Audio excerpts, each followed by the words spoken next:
Imagine walking into the kitchens of Hampton Court Palace during the reign of King Henry VIII.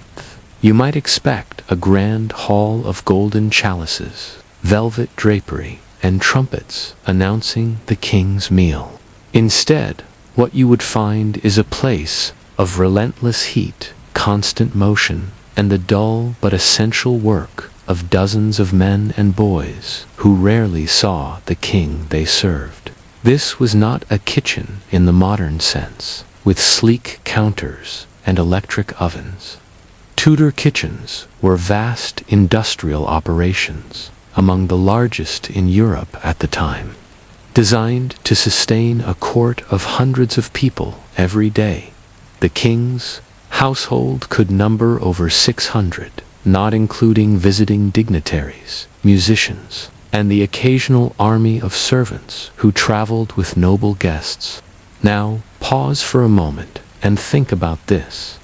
How do you feed 600 people in a world without refrigeration, tin cans, or electricity? That was the daily challenge of the Tudor cooks. Their work was not glamorous. It was a system of endless chopping, boiling, roasting, and storing, carefully balanced against the unpredictability of food supplies, seasons, and preservation methods. The kitchens of Hampton Court stretched across multiple rooms, each designed for a specific purpose. There was the Great Kitchen, of course, where meats were roasted on spits large enough to hold entire oxen. Then came the boiling house, where cauldrons simmered soups and stews in vast quantities. The pastry house prepared pies, both sweet and savory, which were not luxuries, but practical storage vessels. Thick crusts of dough acted as containers, sealing meat inside and keeping it edible for longer than fresh cuts. There was also the spicery, a locked chamber reserved for costly ingredients like saffron, cinnamon, and pepper.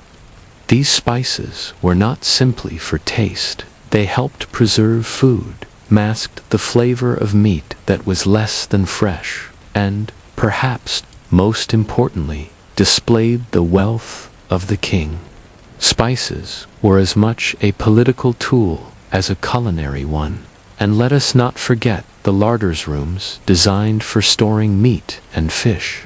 Without refrigeration, food preservation relied on salting, smoking, or consuming meat quickly after slaughter. Imagine the smell, a mix of wood smoke, brine, and the faint sourness of animal fat clinging to every surface. Feeding the court required an army of workers. At the top stood the master cook, an experienced figure with authority, responsible for planning meals, overseeing supplies, and directing staff. Beneath him, a hierarchy stretched down to the lowest kitchen boys, often young children tasked with menial labor like turning the roasting spits for hours on end. There were butchers who prepared the carcasses, scullions who scrubbed pots blackened with soot, and yeomen who kept inventories of flour, salt, and barrels of ale. Even the job of fetching water was immense. Hampton Court required thousands of gallons every day, hauled from wells or drawn from nearby rivers to keep pots boiling and dishes washed. Consider for a moment what it meant for a boy of 10 or 12 to spend hours cranking a spit while oxen or deer roasted slowly before the fire. The work was monotonous, hot, and often dangerous. Yet these boys formed the backbone of the kitchen operation. Here lies the most fascinating detail of Tudor kitchens: their reliance on preservation methods that sound laborious by modern standards. Meat could not simply be stored in a cold box. Instead, it was salted heavily, dried, or smoked. Fish especially, important on fasting days when meat was forbidden, was often pickled in brine or transported live in water-filled barrels. Cheese and butter provided longer-lasting protein and fat, though both were prone to spoilage if not carefully stored. Ale, rather than water, was the standard drink for most of the household. It was safer than untreated water and provided necessary calories, especially in its small ale form, lightly fermented and consumed throughout the day. Seasonality dictated everything. Fresh fruit and vegetables were only available in their natural months. Apples might be stored in cool cellars for some weeks, but leafy greens and soft fruits vanished quickly.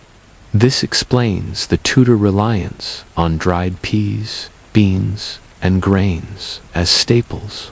Let us return to the numbers. Historical records suggest that in a typical year, Hampton Court consumed around 1,240 oxen, 8,200 sheep, 2,330 deer, 760 calves, 1,870 pigs, and over 50,000 gallons of ale. These numbers are staggering, and they highlight the kitchens not as a quaint curiosity, but as a logistical machine, the beating heart of the Tudor household. Daily meals were repetitive but hearty. Breakfast was not commonly served to all, reserved mainly for workers, while dinner, the main meal, was eaten around 10 or 11 in the morning. Supper followed in the early evening. Dishes might include roasted meats, thick pottages, a kind of stew or porridge, bread baked in massive ovens, and pies filled with game or poultry. Waste was carefully managed. Leftovers flowed down the social hierarchy, from the king's table to favored courtiers, then to servants, and finally to the poor at the gates. Food was not wasted lightly, though the king himself dined on the choicest cuts. Imagine yourself standing in the great kitchen. The air is heavy with smoke from the roaring fires, mixed with the scent of roasting meat, the yeasty aroma of baking bread, and the sharp tank of vinegar used in preservation. The clanging of pots echoes off stone walls. Orders are shouted, knives scrape against wooden blocks, and the steady crackle of flames fills the background. There is no silence here, only constant motion, as workers hurry between rooms with trays, barrels, and buckets, ensuring that the next meal is ready on time. Yet beyond the smoke and sweat, these kitchens represented something larger, the projection of royal power. To feed 600 people daily was not simply an act of survival. It was a statement of abundance, of authority, of control over resources. The sight of endless platters carried into the great hall impressed visiting ambassadors and nobles alike. But beneath the glitter of the banquet, one must ask, how sustainable was this system? Could the reliance on vast quantities of meat, grain, and imported spices continue indefinitely in a kingdom subject to poor harvests, political unrest, and shifting trade networks? And here lies the first thread of curiosity. What happened when the system broke down, when famine struck, when supplies failed, or when politics interrupted the flow of goods? In the previous section, you walked through the heat and labor of Hampton Court's kitchens, where daily meals for 600 people were produced in a world without refrigeration. But kitchens, however ordinary they may seem, are not just about food. In Tudor England, they were inseparable from politics, survival, and the grand stage of royal power. What you ate, when you ate, and how much of it you received reflected your place in the hierarchy of Tudor society. Kitchens were not merely a service wing. They were a theater of status and authority. If you imagine a single banquet table stretching across the palace, with king and servant eating shoulder to shoulder, you must erase the picture at once. Meals were highly stratified. The king, his close courtiers, and honored guests ate in the great hall, where food was not just nourishment, but display. The finest cuts of beef, venison pies laced with saffron, and the freshest river fish adorned the royal board. Music, pageantry, and ceremonial serving rituals emphasized the magnificence of the crown. Just one level down, noble courtiers dined on food prepared with almost equal care, though without the same extravagance of spice or silver. Lower-ranking servants and workers, however, ate simpler fare: thick bread, pottages of beans and peas, perhaps salted fish or a scrap of mutton. If the kitchens had surplus, at the very bottom of the chain came those who rarely stepped into the palace itself, the poor who gathered outside the gates. For them, charity dictated that leftovers, bones, and crusts be distributed. A Tudor kitchen, therefore, reflected society itself, highly ordered, unequal, but interconnected. Feeding hundreds every day required not just cooks, but administrators. The board of the green cloth, a body of officials within the royal household, oversaw finances, supply contracts, and the movement of provisions. Think of the kingdom as a web. Grain came from the surrounding countryside, delivered in carts and stored in vast granaries. Meat was driven on the hoof, with oxen and sheep herded toward the palace before slaughter. Fish arrived, salted in barrels from the coasts, or preserved in inland ponds, reserved for this very purpose. Spices, meanwhile, traveled thousands of miles: pepper from India, cinnamon from Ceylon, nutmeg from the Banda Islands, passing through Venetian or Portuguese merchants before landing on Tudor shores. This global chain underpinned every Tudor feast. A single sprinkle of cinnamon on a pie represented not just flavor, but a network of trade that reached across oceans. Yet these supply lines were fragile. Bad harvests, storms at sea, or political conflicts could interrupt them at any point. In such cases, the kitchens bore the immediate impact. How do you prepare a king's banquet when barrels of wine from Bordeaux are delayed by war, or when a late frost kills the local wheat crop? Beyond politics, religion shaped daily eating in profound ways. Tudor England, before and after the Reformation, observed strict fasting days. Meat was forbidden on Fridays, Saturdays, and during Lent, which could mean up to 150 days a year without meat. On those days, fish became the staple, often salted herring, eel, or freshwater species kept in royal ponds. The reliance on fish was not merely dietary, but spiritual, reinforcing discipline and obedience to the church's calendar. But what happens when a court accustomed to rich meats must subsist on fish for weeks at a time? Historical records suggest grumbling was common, but compliance was expected. The kitchens, therefore, were not just engines of survival, but instruments of religious observance. To modern ears, seasonal eating is a culinary trend. For Tudors, it was unavoidable reality. In summer, fresh fruits, herbs, and vegetables filled the kitchen's: apples, cherries, cabbages, leeks, and onions. Meat, though still consumed, was easier to preserve when eaten quickly. But in winter, menus turned heavier, dominated by salted beef, dried legumes, and hearty grains. Cabbages might still appear, but always boiled into pottages, the universal staple of all classes. The calendar of food mirrored the calendar of labor. Harvest time meant granaries full and diets richer. By spring, supplies dwindled and hunger grew more common.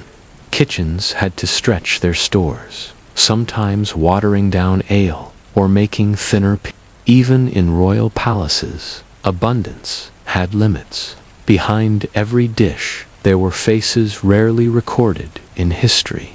The spit, boys sometimes called turnbroaches, worked in suffocating heat, their arms sore from hours of cranking. Records mention that dogs were sometimes used in turnspit wheels, devices resembling hamster wheels to rotate spits mechanically. The boys, however, remained a constant necessity. Women, though rarely seen in the great kitchen itself, often prepared dairy, baked bread, or brewed ale in adjoining spaces. Their work, invisible in grand accounts, sustained the court as much as the feasts of nobles. Then came the scullions, whose job was to scrub pans and floors endlessly. Their hands, cracked and raw from lye soap, bore the cost of Tudor grandeur. It is easy to think of Henry VIII as a solitary figure at the table, but his meals rested on the backs of hundreds whose names have long vanished from record. The importance of kitchens extended into the political realm. Imagine an ambassador visiting from France or the Holy Roman Empire. He might be impressed by a treaty or diplomatic gesture, but his most vivid memory would often be the banquet table, lavish displays of abundance signaling England's wealth and strength. A poorly stocked kitchen risked embarrassment. Too little meat, stale bread, or a shortage of wine could be read as weakness. For this reason, monarchs invested heavily in kitchens, even during times of financial strain. In a way, every feast was propaganda, proof that the kingdom was secure, prosperous, and governed by a powerful hand.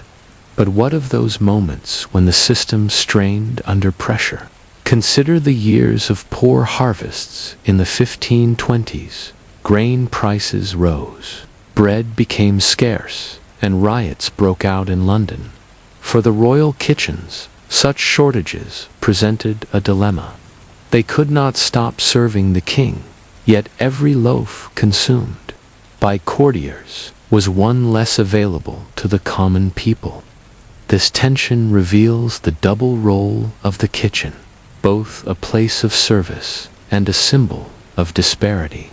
Feeding the court in times of want highlighted the gulf between crown and subject. To eat well in a palace while peasants starved was not just a matter of survival, but a statement of inequality. When you picture Hampton Court's kitchens, do not imagine only fire and meat. Picture also the quiet ledger books, the barrels rolling off carts, the prayers whispered before meals, and the scullion's weary hands. Picture the king lifting a goblet of wine, while far away a farmer delivered grain at great personal cost. The kitchen, humble and smoky, stood at the center of Tudor life. It was the pivot point where global trade, local harvests, religion, politics, and labor all converged. But there is still a deeper question to ask. If kitchens were so central to the display of power, what happened when the feasts ended, when the fire burned low, the guests departed, and scraps were swept from the table? You have seen the Tudor kitchens at Hampton Court, alive with activity, fires roaring, spit boys laboring, clerks tallying barrels, and courtiers feasting. You have followed the supplies from field to table, the workers from dawn until exhaustion, and the fragile balance of faith, politics, and survival that sustained a court of hundreds. But now we come to the final act, the decline of this great system and the long shadow it cast across centuries. The Tudor court reached its height under Henry VIII, when abundance was displayed with theatrical flair. Yet even within his reign, cracks appeared. The expense of constant feasting strained the royal treasury. Wars in France, costly building, projects, and Henry's own extravagance left less for food. Later monarchs faced the same dilemma. Edward VI's short reign reduced the scale of hospitality, while Mary I's court attempted to revive older forms of Catholic feast days, complete with fish-heavy menus. Elizabeth I, though celebrated for her banquets, often dined more modestly than her father, aware of the symbolic power but wary of unchecked spending. By the early 17th century, with the rise of the Stuart kings, Hampton Court's kitchens had already lost some of their centrality. Royal tastes shifted, financial caution prevailed, and feasting became more selective. The Tudor kitchen, once a symbol of power, had begun to fade. Though refrigeration was still centuries away, small innovations changed how kitchens functioned. New ovens allowed for more controlled baking. Imported foods such as potatoes and tomatoes, though slow to be adopted, hinted at dietary change.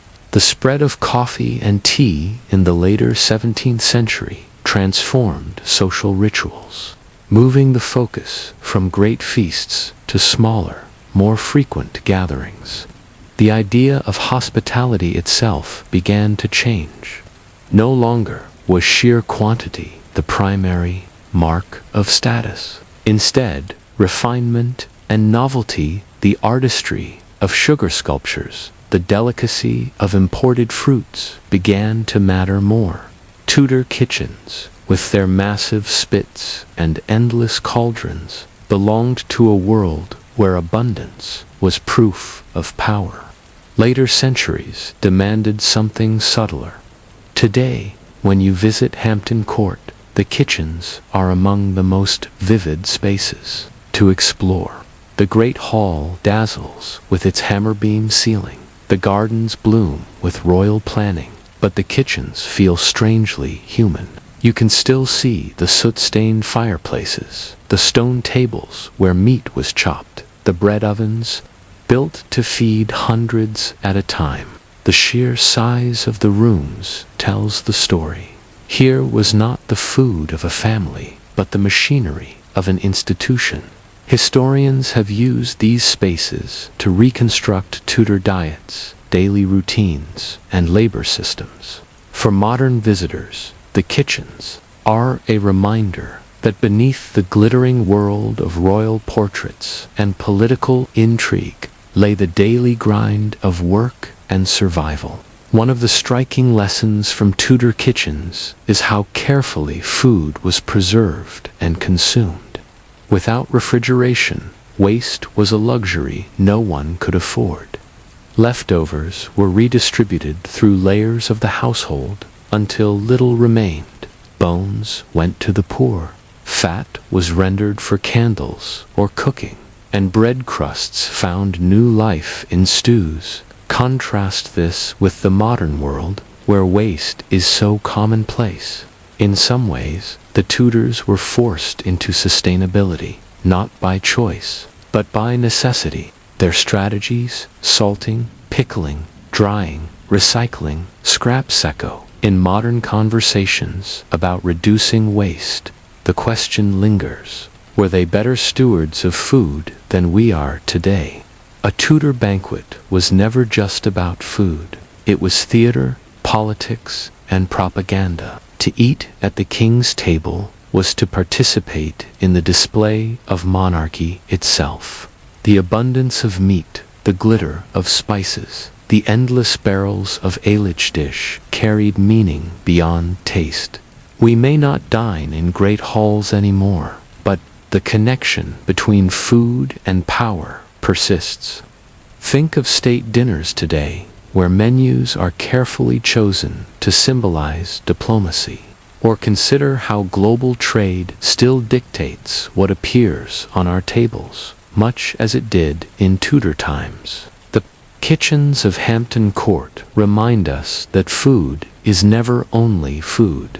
It is survival, but also symbolism. It is tempting to remember the Tudor kitchens only for their grandeur, the scale of their operation, or the splendor of their banquets.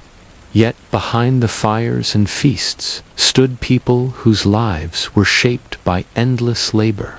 The spit boys who sweated by the flames, the women who brewed ale, the scullions who scrubbed until their fingers bled. All of them lived in the shadow of royal feasting.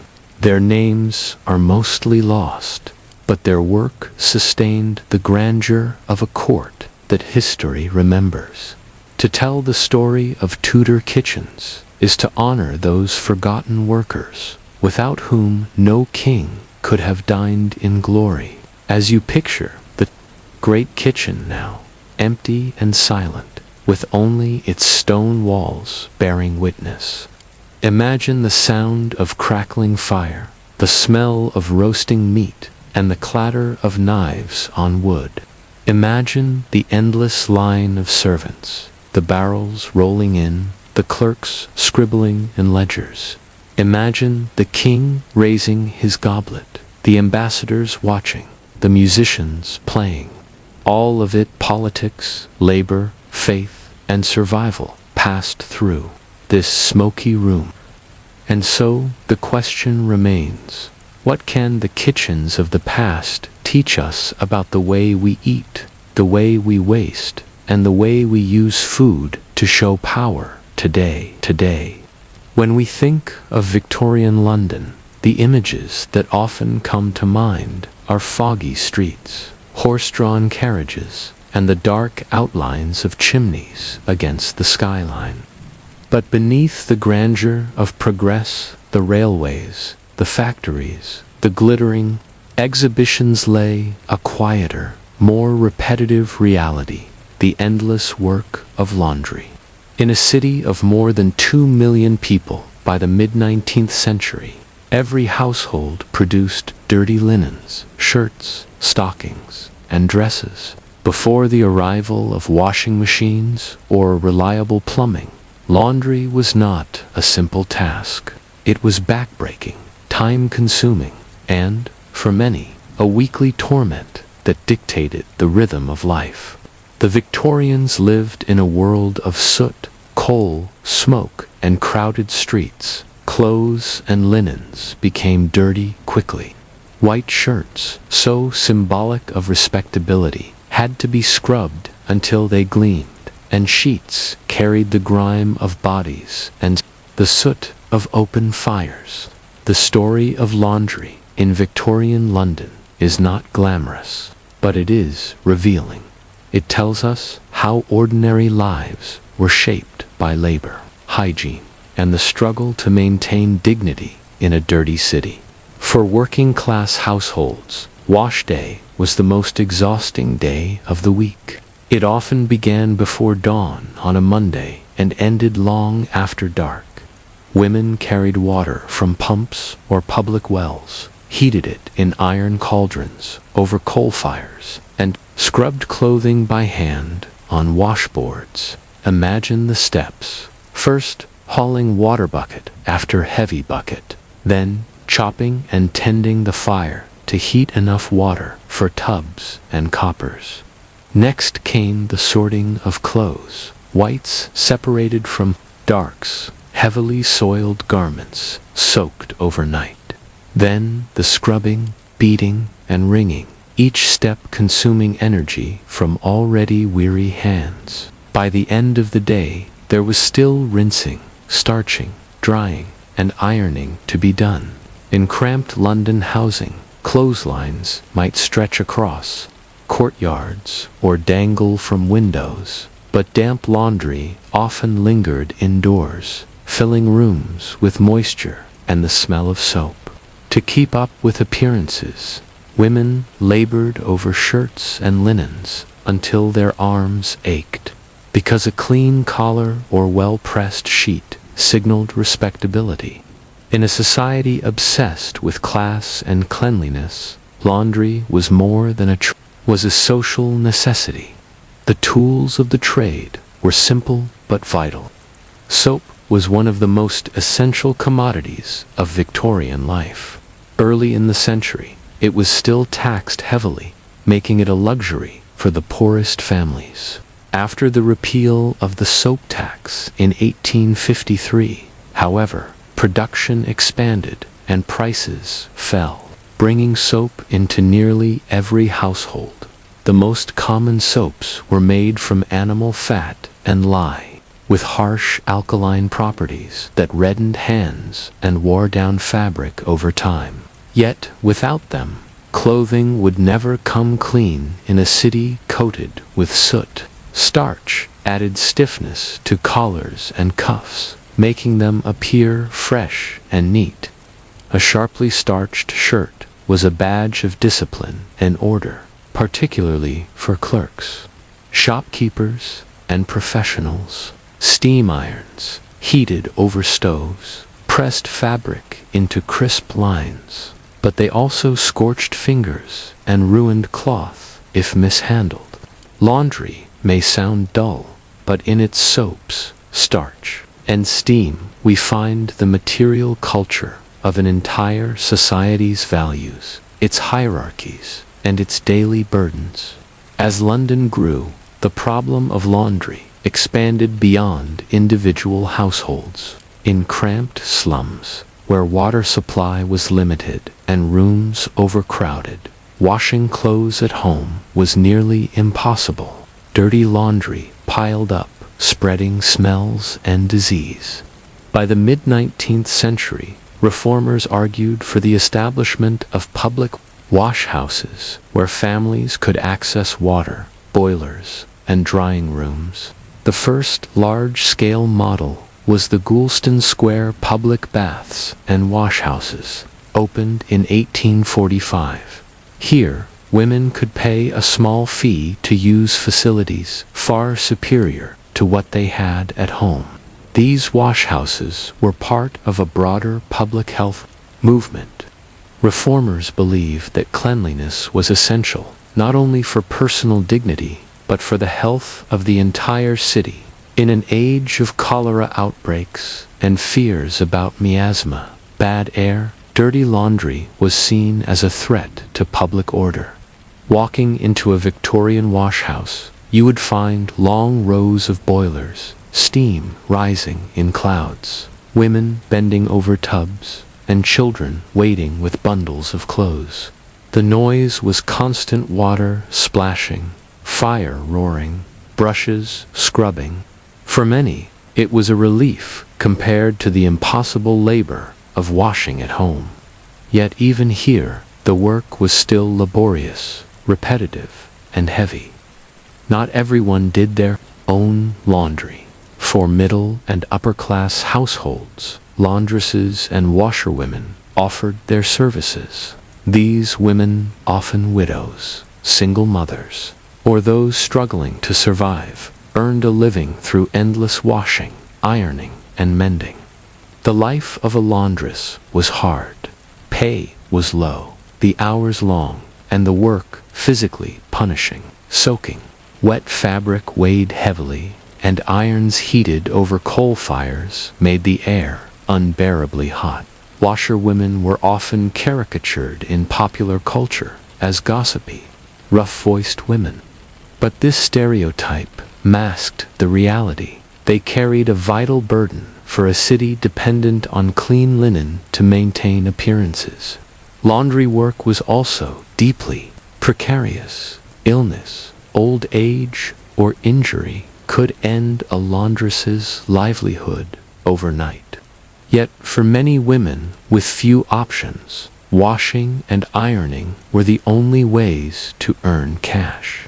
In this sense, Every neatly pressed Victorian shirt carried with it the unseen labor of working-class women. It is easy to underestimate how much laundry Victorian households produced. Consider a family of 5. Each person owned multiple layers of clothing, from undergarments to outer coats. Underwear and shirts needed frequent washing, while outer garments might last longer. Bed linens, tablecloths, towels all demanded attention.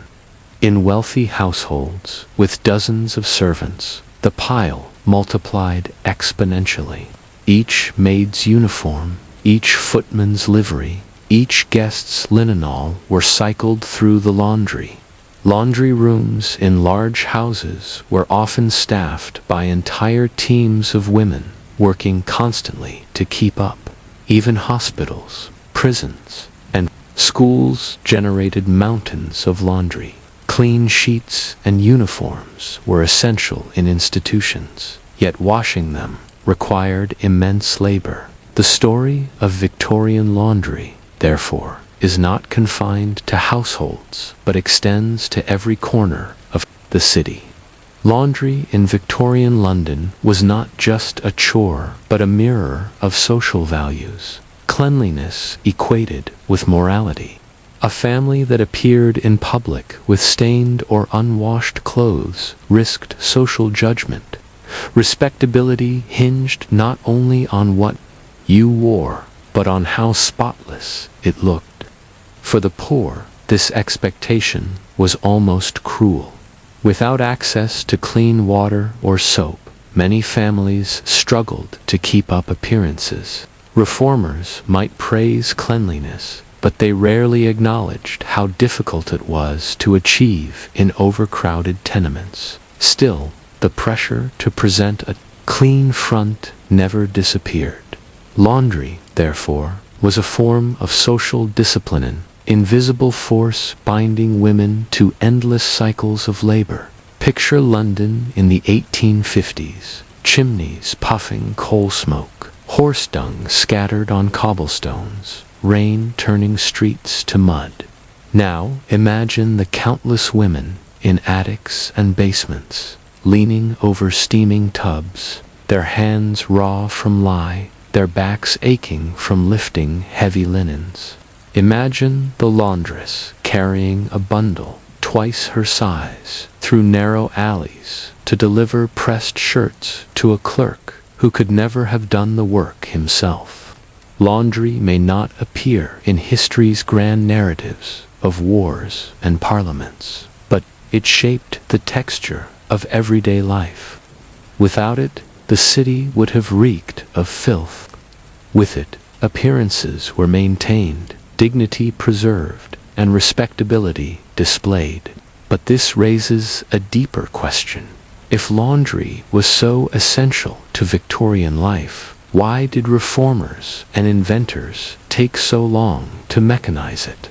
Why did women's hands bear the burden for so many decades before technology finally intervened? In the first section, we looked at the exhausting cycle of wash day in Victorian London, the hauling of water, the scrubbing of linens, the starching of collars, and the endless piles of clothing that symbolized both respectability and social burden. But by the mid-19th century, pressures were mounting for change. The sheer weight of laundry, combined with concerns over health, morality, and women's labor, led to a slow but significant transformation. This section follows that shift, from hand labor to early mechanization, from private burdens to public solutions, and from silent drudgery to a topic debated by reformers, inventors, and even Parliament. Long before the automatic washing machine, Victorians experimented with mechanical aids. The most common was the mangle, a pair of heavy rollers turned by a crank. Wet clothes were fed between the rollers to squeeze out excess water, though it saved time compared to wringing clothes by hand. The mangle was bulky, heavy, and often dangerous. Children could catch fingers in the rollers. Laundresses strained their backs, pushing the crank. There were also early versions of washing drums, wooden or metal barrels that rotated when pushed or turned with a handle. Clothes tumbled inside with water and soap, imitating the agitation of hand washing. These contraptions were rarely found in working-class homes where space and money were scarce, but they began appearing in middle-class households and institutional laundries. Still, these machines did not eliminate labor. They merely shifted it, reducing one task while creating others. Coal still had to be hauled for heating water. Heavy irons still had to be wielded. Steam filled the air, making washrooms suffocating. In summer, while inventors tinkered with mangles and washing drums, social reformers tackled the bigger question: how could a city like London maintain cleanliness on a large scale? The answer, many believed, lay in public washhouses.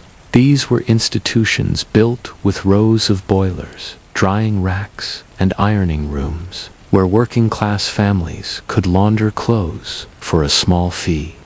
Reformers, like Sir Edwin Chadwick, known for his work on sanitation, supported washhouses as essential to public health. In overcrowded tenements, where water was scarce and fires unreliable, public washhouses offered relief. Families could bring laundry in bundles, rent space at a boiler, and scrub clothes alongside neighbors. The washhouse movement was often paired with public baths, underlining the Victorian belief that cleanliness was not only physical but moral.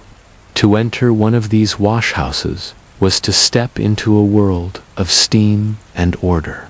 Attendants oversaw the use of equipment. Rules were posted on the walls.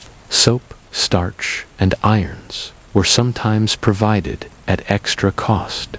Reformers imagined the washhouse as a civilizing space, one that would lift working families out of filth and into a cleaner, more disciplined existence. Yet, the story of laundry was never just about health or convenience. It was deeply entangled with class. For middle-class households, laundry was a mark of respectability, but it was often performed by hired laundresses. Employers demanded crisp shirts and spotless linens, yet they rarely saw the sweat that produced them. The laundress carried bundles of clothes across muddy streets, worked through the night, and delivered garments back in time for office clerks and shopkeepers to appear spotless at work. For the upper classes, laundry became almost invisible. Servants toiled in the laundry rooms of great houses, operating mangles, heating irons, and hanging sheets in drying lofts. Employers might never step foot in these rooms, but they enjoyed the comfort of fresh linens daily. In contrast, the working poor faced harsh realities. Without money for washhouses or laundresses, women struggled in cramped kitchens, balancing laundry with childcare and wage work. Cleanliness was demanded of them, but the means to achieve it were limited. The irony is clear: those with the least access to soap, water, and space were most judged for their appearance. Soap, simple as it may seem, played a central role in this transformation. Before 1853, the soap tax made cleanliness expensive. Its repeal opened the market, and soap production soared. Factories in London churned out bars of hard soap, wrapped in paper, stamped with brand names. Advertising soon followed. Soap was marketed not only as a cleaner of fabric, but as a cleanser of morality. Pears soap, for example, ran advertisements. showing pale, well-dressed children, implying that cleanliness was a pathway to social respectability and even racial superiority. Thus, every bar of soap carried more than lye and fat. It carried ideology, the notion that to be clean was to be civilized, moral, and respectable. Laundry became a ritual of social conformity. If washing was exhausting, ironing was relentless. Irons were solid lumps of metal heated directly on coals. A laundress needed several in rotation.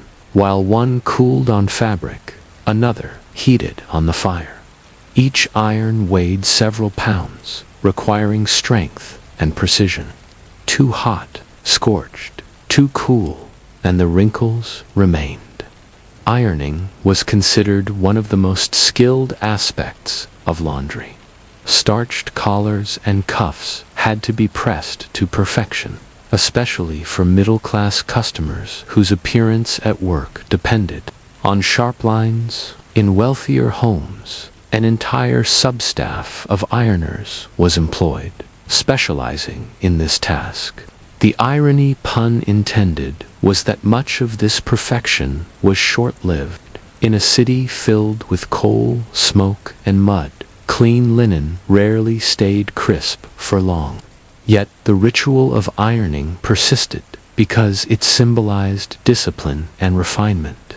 Laundry was overwhelmingly women's work. From housewives in slums to laundresses in great estates, women bore the weight of this labor. Even when machines and washhouses appeared, they were operated by women, reinforcing the association of laundry with femininity. Victorian gender ideology framed women as keepers of cleanliness. A wife who failed to maintain clean clothes for her husband risked social shame.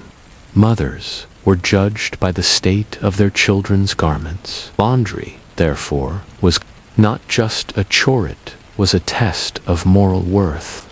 Some women resisted. Satirical songs and cartoons mocked wash-day misery. Social commentators noted the unfairness of expecting spotless clothes in filthy living conditions. But, for most, resistance was muted, buried under piles of wet linen. By the 1870s and 1880s, institutional laundries became more common. Hospitals, schools, workhouses, and prisons all required vast laundry facilities. Here, steam-powered machinery made a real difference. Boilers heated water continuously, lay steam mangles, pressed sheets efficiently. Large drying rooms reduced the burden of space. Yet even in these industrial laundries, the work remained grueling. Women labored in high heat, inhaling steam and soap fumes, their hands raw from chemicals. Mechanization reduced some drudgery, but it introduced new dangers: scalds from boilers, accidents with rollers, burns from irons. The dream of effortless laundry was still far away. By the end of the Victorian era, London's laundry world looked both familiar and transformed. Public washhouses dotted the city. Soap was mass-produced and widely available. Early machines hinted at future convenience, and yet the fundamental experience remained the same.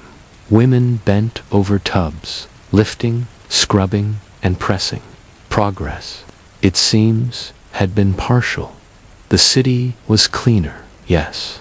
Disease spread less easily. Respectability was easier to maintain. But the human cost of laundry remained immense, which leaves us with a lingering question. Did the arrival of machines and washhouses truly lighten women's burden, or did it simply reshape it, trading one form of drudgery for another? You've walked through the labor of wash day in Victorian London, from the exhausting scrubbing of linens to to the early machines and public washhouses that promised some relief. But what happened as the 19th century drew to a close? What legacy did laundry leave for the city, for women, and for the way we still approach cleanliness today? The story does not end in the washhouse or at the foot of a mangle. It extends into questions of gender, technology, class, and even empire. Laundry, as mundane as it seems, shaped Victorian life and left a legacy that still clings to our modern routines. Throughout the 19th century, laundry remained firmly coded as women's responsibility. Even as technology advanced, new soaps, steam-powered mangles, eventually gas-heated irons, these tools did not shift the gendered burden. They were designed for women to operate, reinforcing the belief that laundry was part of the natural order of female life. Manuals of household management, like Mrs. Beeton's Book of Household Management, 1861, detailed wash-day routines, recipes for starch, and best practices for ironing. They assumed without question that the mistress of the home, or the women she employed, would oversee the washing. Men's participation was virtually unheard of. Laundry became a symbol of domestic virtue. A tidy household with gleaming linens reflected a woman's morality. Conversely, a neglected pile of dirty laundry signaled disorder, impropriety, or even moral weakness. This symbolic weight pressed down as heavily as the tubs themselves. For many of the poorest women, laundry became institutionalized labor in the dreaded workhouses. Here, paupers were put to work in laundries that operated at industrial scale. Imagine the scene. Rows of women and children in uniforms, steam clouding the air, giant boilers roaring, heavy mangles creaking, sheets from hospitals and uniforms from prisons piled high. Workhouse officials touted laundry as a suitable form of employment for women, hard, repetitive, but appropriate. In reality, it was punishing. Hours were long, pay was non-existent, and conditions were often brutal. Laundry, in this sense, became a form of control, a way to discipline the poor under the guise of cleanliness. By the late 19th century, soap was no longer a luxury but a mass commodity. British companies like Lever Brothers expanded soap production on an industrial scale. Advertising campaigns filled newspapers and posters, often linking cleanliness to morality and even to imperial ideals. Soap was marketed not only as a household necessity, but as a symbol of civilization. Colonial imagery in advertisements suggested that soap could civilize foreign peoples, reflecting the racial ideologies of empire. A bar of soap in London was thus tied to palm oil plantations in West Africa and trade networks spanning the globe. The laundry of Victorian London, then, was not just local labor. It was linked to global systems of production and ideology. For working-class women, the expectation of spotless clothing never eased. A laundress delivering clean shirts to clerks ensured those men could appear respectable in their workplaces. Respectability was not an abstract idea, was visible in collars, cuffs, and linens. But the irony remained. Those most judged for cleanliness were often those least able to afford soap, water, or space. Social reformers preached about hygiene, but often ignored the structural barriers. Laundry was therefore a constant negotiation between poverty and respectability, between physical exhaustion and social survival. By the very end of the Victorian era, gas-powered irons, rotary washing drums, and more efficient boilers hinted at the future. Yet these technologies spread slowly.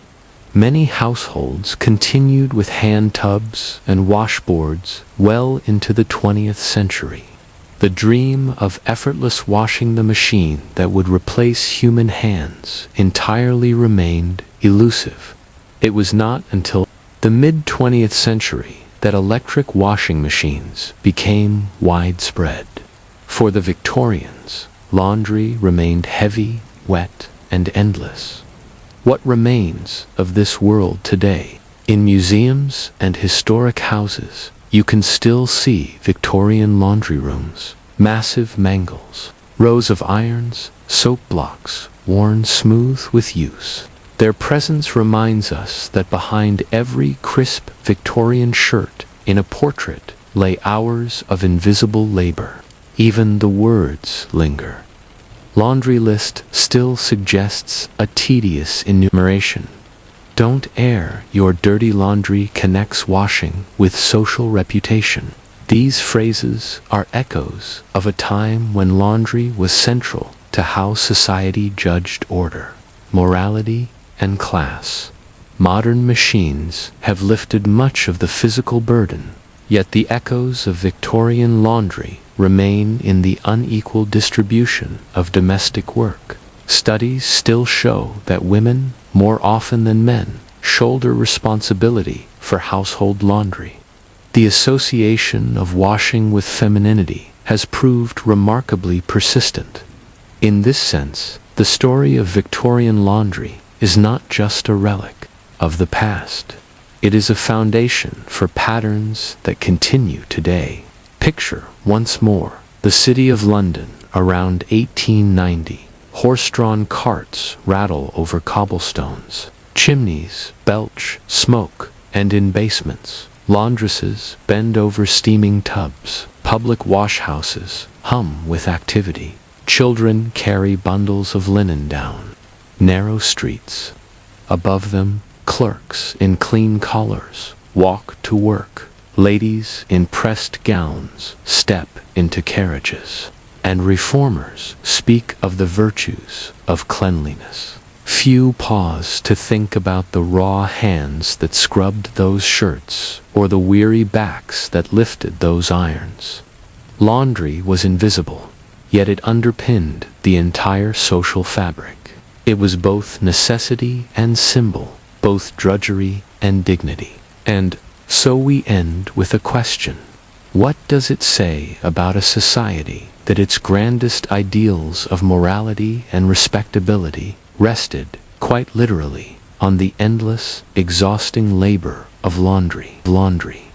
When you picture Rome at its height, you might imagine marble temples, bustling forums, or legions marching across Europe. But behind the grandeur of empire lay something deceptively simple, yet utterly essential. Water, clear, steady, reliable. Water flowing not only into fountains and baths, but also into kitchens, latrines, and workshops. Without it, the empire would have withered. With it, Rome became the beating heart of the ancient world. The aqueducts, those long-walked arched lines of stone that still stride across valleys, are perhaps the most visible remnants of this system. But the story of how they were imagined, built, and maintained is a slower, less dramatic tale. It is a tale of surveying tools and stonecutters, of slave labor and legal disputes, of leaks patched and channels cleared. It is, in short, the story of infrastructure, the kind of history often overlooked, yet vital to understanding how empires endure.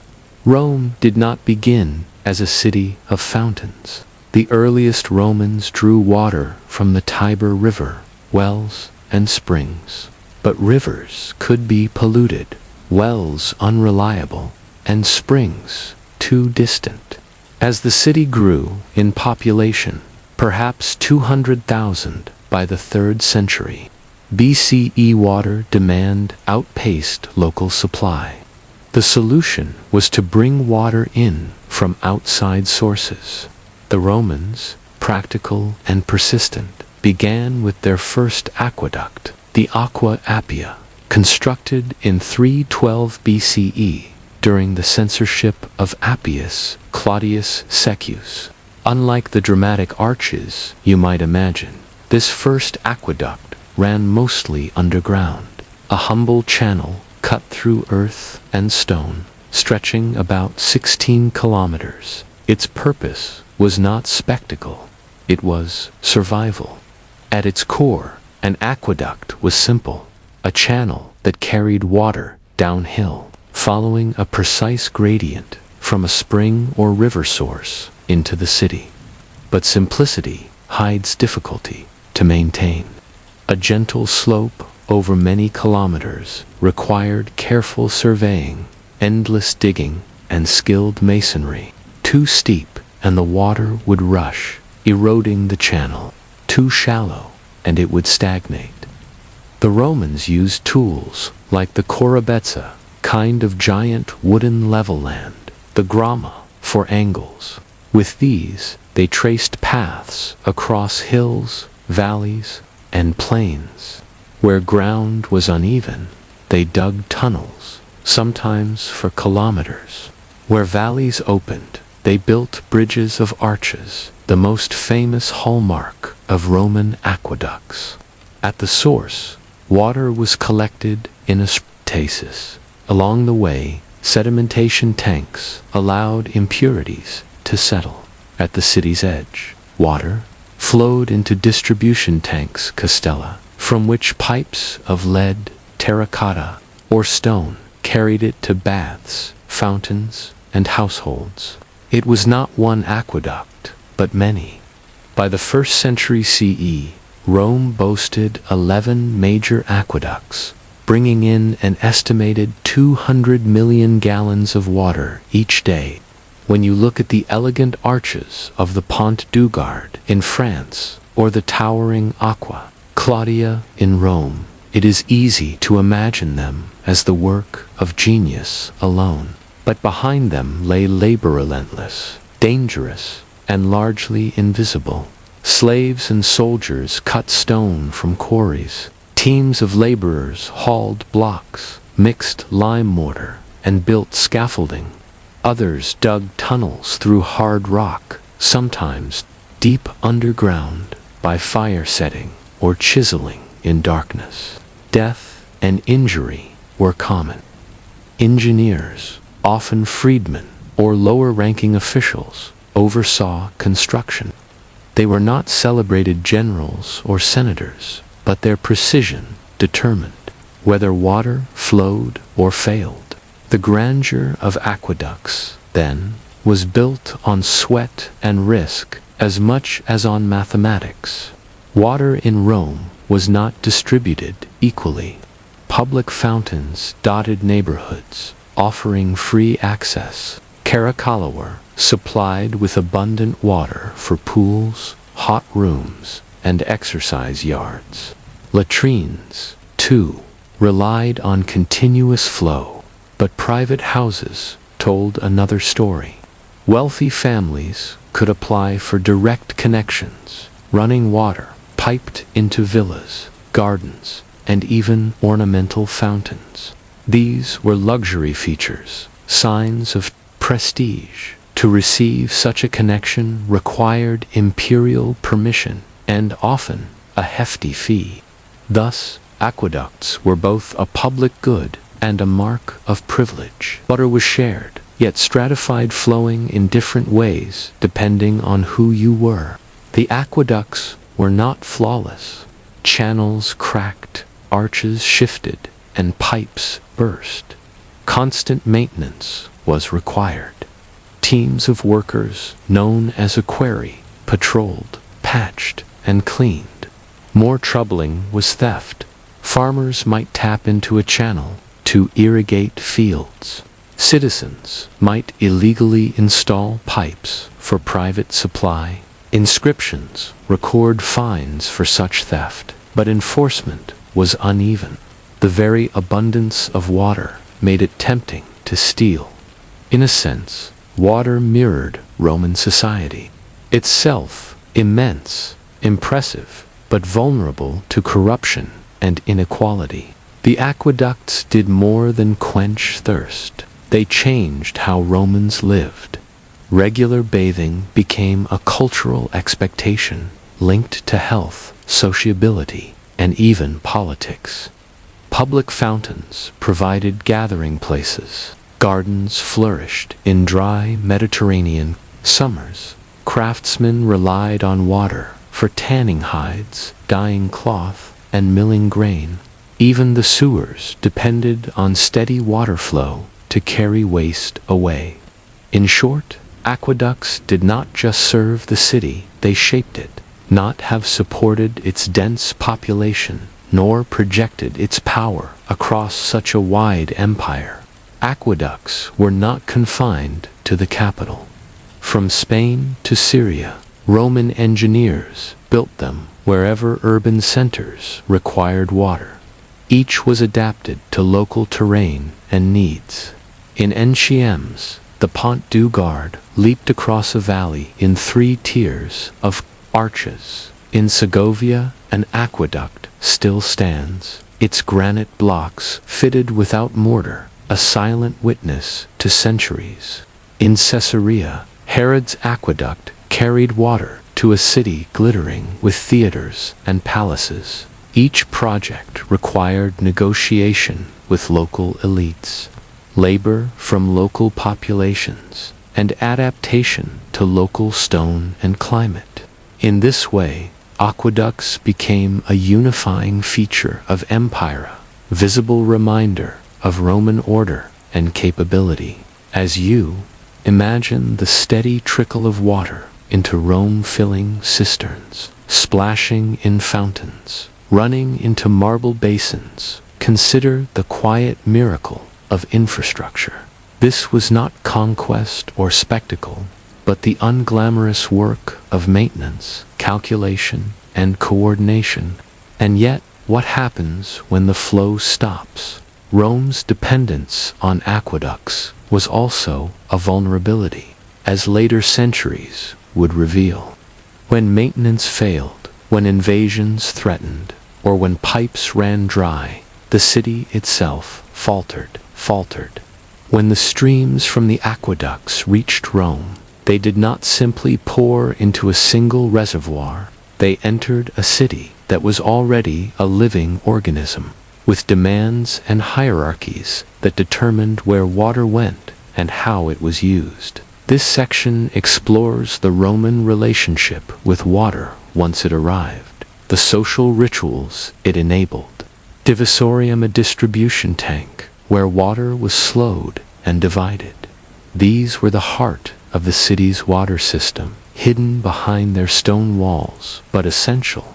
From here, lead or terracotta pipes carried water to fountains, baths, gardens, and houses.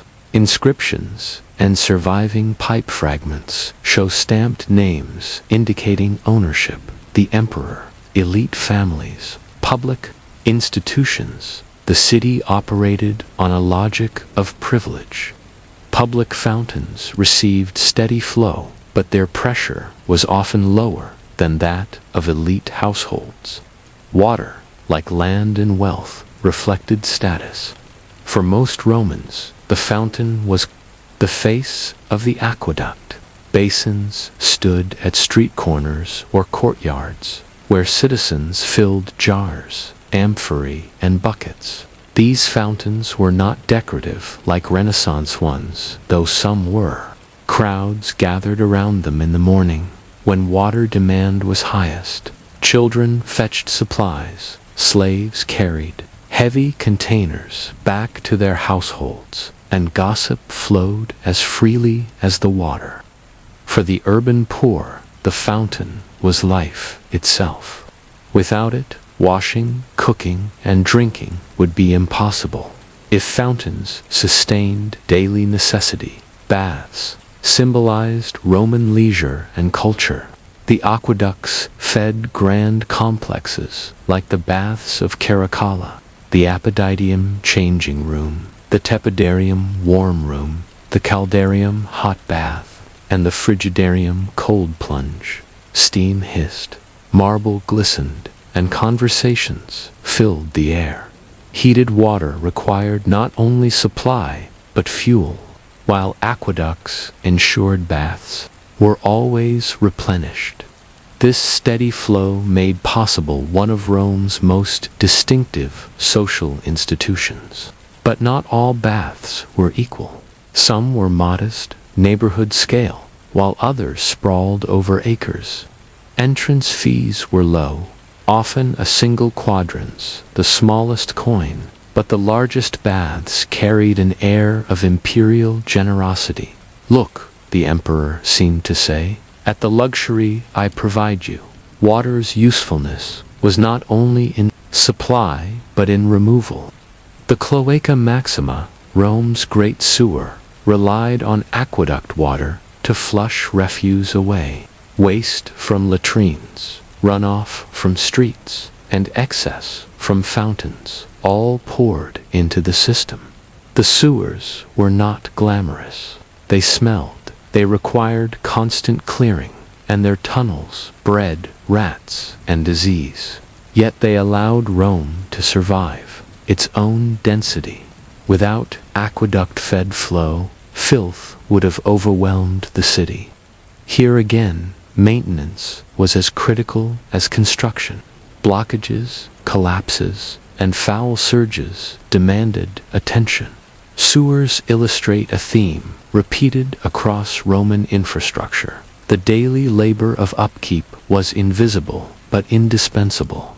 While the poor carried jars from fountains, the wealthy enjoyed direct supply. Apply for water rights, paying fees, and bribing officials. Lead pipes, stamped with the name of their legal owner, snaked through walls and courtyards. Yet many Romans bypassed the law. Illicit connections were common. Pipes tapped into mains, illegally, sometimes siphoning off vast amounts. Complaints and prosecutions filled the records. Frontinus, appointed water commissioner by Emperor Nerva in the late 1st century CE, wrote a detailed treatise on aqueducts that lamented theft, corruption, and neglect. His text reveals water's political nature. Control of aqueducts was control of Rome itself. Distribution meant favor. Water was more than a resource.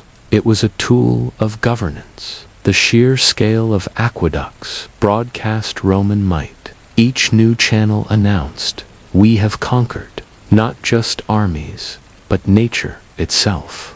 Arches, striding across valleys, proclaimed Roman order and permanence. Emperors tied their reputations to water. Augustus boasted of restoring aqueducts. Claudius oversaw the Aqua Claudia, one of the most magnificent.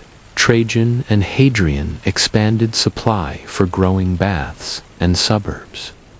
Water infrastructure was a political stage. This symbolism extended beyond Rome. Provincial aqueducts demonstrated the benefits of Roman rule. A conquered city might resent taxes, but clean water flowing into fountains was harder to deny as a tangible improvement. Yet abundance created challenges. With constant flow, waste seemed endless. Romans washed streets by diverting aqueduct water or let it run through ornamental fountains without concern for conservation. The empire's engineers solved problems of transport, but not of sustainability. Moreover, dependence bred fragility. A broken aqueduct could cripple whole districts. Sieges often targeted aqueduct channels. Natural disasters, like earthquakes, cracked arches, and collapsed tunnels. The system required constant vigilance. Picture a day in Rome, around 120 CE at dawn. Water trickles into neighborhood fountains, where women draw their supply. Slaves carry it uphill to their masters' kitchens. Children splash at the edges, cooling hands in the stream. By mid-morning, the baths swell with bathers, their voices echoing in domed chambers, water steaming and sloshing in pools. In the streets, gutters run with runoff, swept toward sewers. The aqueducts are invisible to most citizens, yet their rhythm shapes every aspect of life. But abundance carried seeds of worry. What if the flow slowed? What if aqueducts broke? What if Rome's expansion outpaced its supply? The reliance on infrastructure bound the city together, but also made it vulnerable. As Rome's political fortunes shifted, so too did the fate of its aqueducts, and with it, the confidence of the city itself. We end this section at the height of Rome's water wealth, when fountains ran day and night, and baths glittered with marble pools. Yet the question lingers: what happens when the empire that sustains the flow begins to falter? The answer lies in the third and final part of this story. The aqueducts of Rome stand today as some of the most recognizable relics of antiquity. Long lines of arches march across fields, their stone weathered but still commanding. Yet these monuments were not built to be ruins. They once carried a lifeblood that sustained an empire. How, then, did Rome's water system fade? What became of the baths, fountains, and sewers when the flow stopped? And why do the aqueducts still capture our imagination today? Aqueducts were marvels of design, but they were not self-sustaining. Limescale slowly coated their channels, narrowing flow. Arches cracked in earthquakes. Vandals cut pipes to steal supply. Officials like Frontinus warned repeatedly that without constant oversight, the system would falter. In the 3rd century CE, Rome's political turmoil made maintenance sporadic. Resources shifted to defense, civil wars, and short-lived emperors. Aqueduct upkeep suffered. While the structures could endure decades of neglect, they could not survive centuries. Rome itself was rarely conquered in antiquity, but when enemies approached, aqueducts were prime targets. In 537 CE, during the Gothic War, the Ostrogothic king Vitiges cut Rome's aqueducts in an attempt to starve the city into submission. The channels that had once proclaimed Rome's dominance now became liabilities. Though the Byzantines eventually regained control, Rome never fully restored its aqueduct system. Wells, cisterns, and the Tiber River again became primary sources of water, echoing the city's earliest days. With water flow interrupted, the great imperial baths could no longer function. Once echoing with laughter, debate, and splashing, they grew silent. Their furnaces cooled, their marble cracked, and weeds sprouted in their pools. In time, their stones were stripped for churches and palaces. The baths of Caracalla became quarries as much as monuments. Rome shrank from a metropolis of over 1 million to a much smaller town, and its water-hungry institutions faded with it. Yet the aqueducts themselves did not vanish. Their physical bulk resisted erasure. Some channels were repaired in piecemeal fashion, bringing limited water into the medieval city. Others were abandoned, their arches looming over fields where peasants grazed livestock. Travelers in the Middle Ages marveled at these structures, often attributing them to giants or mythical builders. The continuity of Roman engineering seemed almost supernatural in a world where most cities could not imagine construction on such a scale. By the Renaissance, antiquarians studied the aqueducts as models of lost knowledge. Artists sketched their lines, and architects borrowed their arches. The ruins became symbols of Rome's grandeur, teaching lessons long after water ceased to flow. Life in medieval Rome was defined by scarcity. Without functioning aqueducts, water returned to wells, rain collection, and the polluted Tiber, diseases spread more easily, cleanliness waned. Small-scale aqueduct repairs, funded by popes and local rulers, restored limited fountains, but nothing rivaled the imperial system. The Aqua Virgo was one of the few aqueducts to survive relatively intact. Its restoration in the Renaissance fed the Trevi Fountain, linking modern Rome to its ancient infrastructure. Through it, the ancient engineers continued to quench thirst. Centuries after their empire fell, the aqueducts remind us that infrastructure is both triumph and burden. Rome's system was extraordinary, but it depended on the empire's capacity to maintain it. When that capacity dissolved, so too did the water's steady flow. In this way, the aqueducts embody both the strength and fragility of civilization. They show how societies knit themselves together with hidden systems: water, roads, sewers, and how easily those systems can unravel. Today, tourists walk beneath the arches of the Aqua Claudia or stand at the base of Pont du Gard in France, marveling at their survival.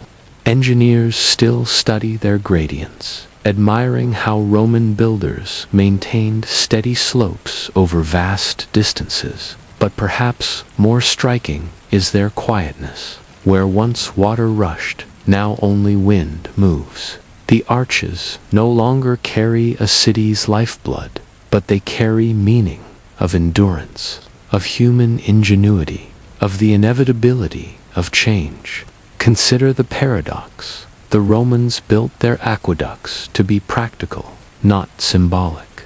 Yet it is in their ruined state that we see them as symbols of Rome itself, majestic, enduring, yet hollowed by time. As you imagine those arches stretching across the countryside, ask yourself, when we build our own vast systems, power grids, internet cables, reservoirs, what will remain when their flow ceases? Will future generations walk among our ruins? As we walk among Rome's, hearing the whisper of what once sustained daily life. When we think of medieval life, we often imagine castles, knights, or plague.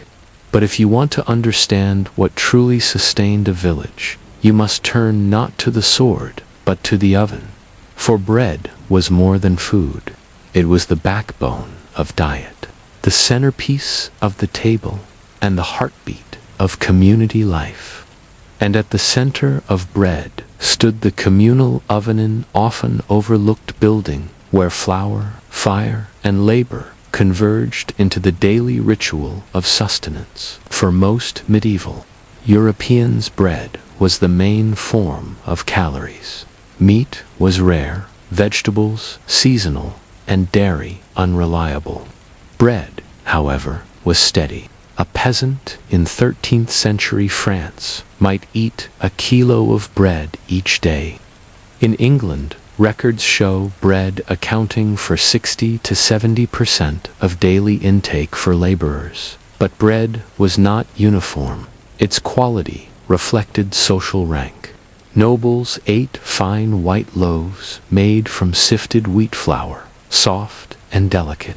Villagers ate darker bread, often coarse, dense, and speckled with fragments of bran or even bits of chaff. Rye, barley, oats, or mixtures thereof were common, depending on the region. In times of scarcity, peasants resorted to maslin, a blend of rye and wheat, or even added ground acorns, peas, or chestnuts to stretch their flour. Bread was both survival and symbol. To have bread was to live, to lack, it was to hunger, and the oven was the means by which grain became sustenance. In many villages, particularly across France, Italy, and parts of England, ovens were not private luxuries. Few households could afford the fuel or construction costs of building and maintaining their own. Instead, a communal oven stood in ore. Near the center of the settlement, the oven itself was usually dome-shaped, built of stone or clay. Its wide mouth allowed bakers to push loaves deep inside, while a small chimney or vent carried smoke upward. The design varied regionally, but the principle was consistent. Heat the dome until its stones glowed with stored warmth, then sweep out the ashes and load the bread. Heating took hours. A baker, often appointed or hired by the village, would rise before dawn to burn wood inside the oven until its walls reached the desired temperature. This consumed considerable fuel, which made individual ovens impractical. Once hot, the oven could bake multiple rounds, serving dozens of families before cooling. Baking day was as much social ritual as necessity. Families prepared dough at home, mixing flour, water, yeast, often sourdough starter passed down through households, and salt. Then they carried their shaped loaves to the oven, sometimes marked with distinctive cuts or patterns, so they could be recognized later. The oven attendant organized batches, sliding loaves in with a long wooden peel. Children watched, fascinated, as dough browned and swelled. Women chatted while waiting, exchanging news or advice. In this way, the oven became not just a furnace, but a forum. When bread was done, the air filled with its rich, scent-warm, earthy, comforting. Each family reclaimed its loaves, hot to the touch, ready to feed them through the coming days. The rhythm of life was tied to the rhythm of the oven. But bread was never just bread. In the feudal system, ovens were often seigneurial property, belonging to the lord of the manor. Peasants were required to bake their bread in the lord's oven and pay a fee, called banal oven dues. This could be in coin, in kind, a portion of loaves, or in labor. The obligation was resented, but unavoidable.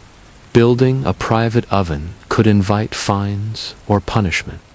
Lords guarded their monopoly fiercely, as the right to ovens, along with mills and wine presses, was a steady income stream. Thus, every loaf bore the imprint of authority. Each bite was not only sustenance, but a reminder of dependence. Bread united the village, but it also revealed the hierarchy under which villagers lived. The oven was central, but it was also dangerous. Fires were constant risks in medieval towns, where thatched roofs and wooden houses stood close together. An unattended oven could spark catastrophe. For this reason, ovens were often built at the edge of villages or in specially designated stone buildings. They were also heavy labor, managing the fire, hauling wood, sweeping ashes, and controlling temperature required skill. If the oven was too cool, bread stayed pale and gummy. If too hot, crusts blackened and cracked. The communal baker needed a practiced eye and steady hand. Yet, despite the labor, the oven was a place of warmth, literally and figuratively. On cold days, villagers lingered near it, soaking in its heat while waiting for their bread. The oven glowed as the hearth of the whole community. While the communal oven was widespread, variations existed. In rural England, some cottages did contain small ovens, especially later in the Middle Ages. In Italy, towns sometimes had multiple ovens, each serving different neighborhoods. In Northern Europe, rye bread, denser and longer lasting, dominated, often baked only once a week. In Mediterranean regions, wheat loaves were more common, baked daily for freshness. But in every case, the oven was a cornerstone of survival. Without it, grain remained mere potential. With it, the village endured. As bread emerged from the oven and filled the village with its scent, the people of the Middle Ages carried on after day, loaf after loaf. Yet behind the warmth of bread lay deeper questions. How did the oven shape social bonds, obligations, and rhythms of labor across generations? And how did its presence or absence determine who thrived and who struggled in medieval life? Bread did not begin in the oven. Its story stretched back through furrows of fields, the toll of the millstone, and the obligations of society. To understand why the oven mattered so much, we must look first to the grain itself and the long, laborious journey from stalk to loaf. Every loaf began in the soil. In medieval Europe, wheat was prized but difficult to cultivate consistently. Rye and barley were more reliable in colder climates, while oats served as fallback crops. Fields were worked by hand and animal, plowed in strips and rotated in the familiar three-field system, one for autumn sowing, one for spring, one left fallow. A poor harvest meant thin loaves. Drought, floods, or pests could turn abundance into scarcity overnight. Grain was so critical that it was often stored in guarded granaries, subject to regulation and watchful eyes. In times of dearth, lords and officials rationed or withheld grain, sometimes causing riots. For peasants, the difference between a good crop and a bad one was the difference between bread on the table and hunger gnawing at the belly. Even when grain was plentiful, it had to be milled. Hand grinding was exhausting and time-consuming, performed with small rotary querns. In some households, a woman could spend hours grinding enough flour for just a day or two of bread. The arrival of watermills and windmills, spreading rapidly by the 11th and 12th centuries, changed this balance. These mills harnessed power greater than human strength, turning massive stones that ground grain faster and more evenly. But they were rarely free. Mills, like ovens, were often banal rights of the local lord. Peasants were required to bring their grain to the lord's mill, paying a portion of the flour or grain as dues. To bypass the mill was considered theft of the lord's rights. Millers gained a reputation for dishonesty, accused of skimming extra flour, shorting customers, or charging unfairly. Folk songs and tales across Europe echo complaints about the greedy miller. Thus, every loaf of bread carried the invisible weight of these transactions: labor in the fields, dues at the mill, obligations at the oven. Bread was not only food, but also a record of feudal relationships embedded in daily routine. The quality of flour mattered deeply. Fine white flour required multiple siftings and discarded much of the bran. Only the wealthy could afford such luxury. For most villagers, flour was darker and rougher, producing coarse bread. Records distinguish between different kinds: manchet, the fine white bread of the nobility; rye or maslin bread, the common loaf of peasants; horse bread, mixed with beans, peas, or oats, often fed to animals but sometimes eaten by the poor in hard times. The hierarchy of bread mirrored the hierarchy of society. The whiter and softer the loaf, the higher the status of the household. Even at the table, bread reinforced inequality. Bread was also essential at feasts, where it served both as food and as utensil. Trencher breadstale, or thick slices of coarse loaf accounted as edible plates. Food was piled upon them, and when the meal ended, the sodden trenchers were eaten by servants or given to the poor. Thus bread touched all levels of society, from lord to beggar. Its forms differed, but its presence was constant. When crops failed, people turned to desperate measures. Accounts describe bread made of ground peas, beans, or acorns. Some mixed straw or sawdust into dough to stretch supplies, producing loaves barely edible. These substitute breads were coarse, bitter, and sometimes harmful. Hunger bred unrest. In times of famine, bread shortages led to riots and uprisings. Authorities feared bread riots, above all, knowing that an empty stomach could turn obedience into rebellion. The oven, once symbol of community, could become flashpoint of anger when loaves ran scarce. Bread was not just material sustenance, but spiritual as well. In Christian Europe, bread held sacred meaning as the body of Christ in the Eucharist. This infused the daily loaf with symbolic weight. To eat bread was to connect with life itself, both earthly and divine. In monasteries, bread baking was elevated to ritual precision. Monks carefully recorded recipes, measurements, and methods. Their ovens became centers of both devotion and production, feeding the community and symbolizing abundance.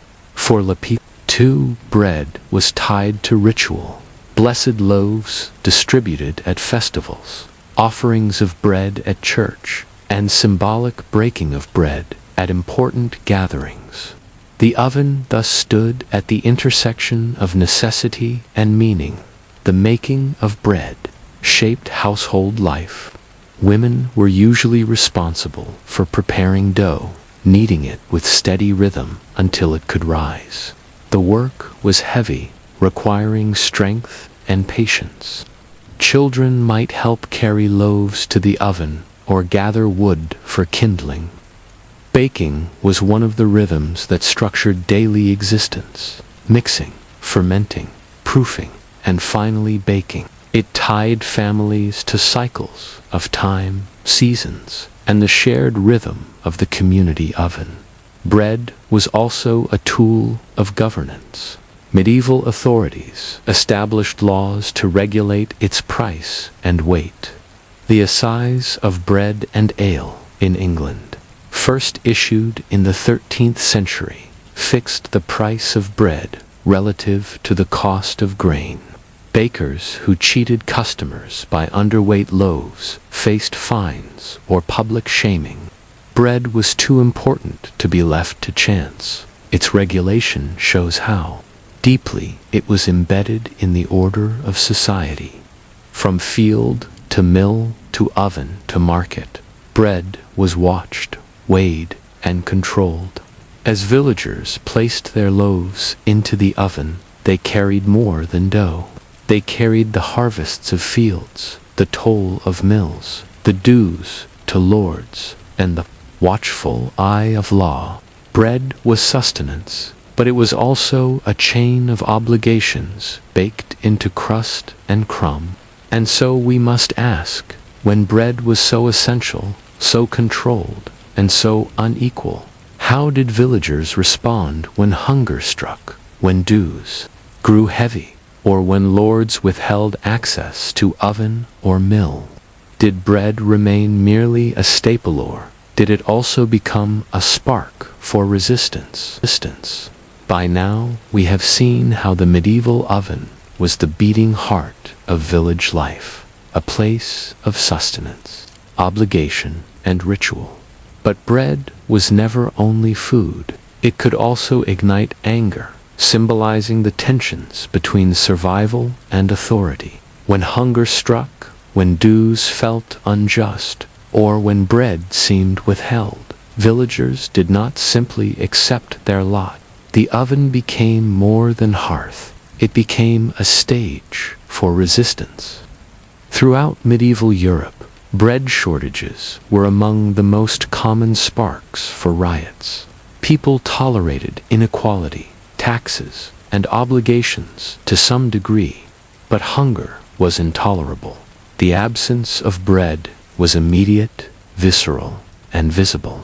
In England, during the Great Famine 1315-1317, records describe desperate people resorting to eating cats, dogs, and even tree bark. Bread made of beans or acorns became widespread.